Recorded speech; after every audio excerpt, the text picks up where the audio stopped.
સુરતમાં પડતા વરસાદથી અઠવા મગદલા રોડ પર 3 જેટલી કાર પર વૃક્ષ ધરાશયી થયા હતા, જ્યારે કારમાં સવાર લોકોનો આબાદ બચાવ થયો હતો.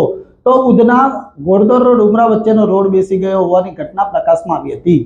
સુરતમાં 3 દિવસથી ભારે વરસાદ પડી રહ્યો છે, જેથી જાહેર જીવન અસ્તવ્યસ્ત થવા પામ્યું છે. ત્યારે અઠવા મગદલા રોડ પર 3 જેટલી કાર પર વૃક્ષ ધરાશયી થયા હતા, જ્યારે કારમાં સવાર લોકોનો આબાદ બચાવ થયો હતો.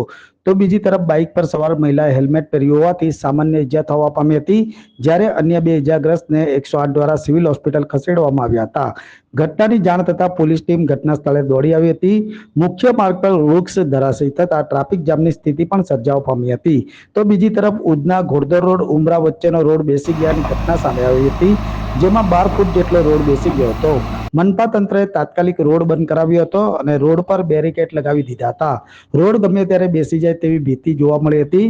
રોડ બેસી જતા મનપાની પ્રી મોન્સૂનની કામગીરી છતી પડતા લોકોમાં રોષ જોવા મળ્યો હતો.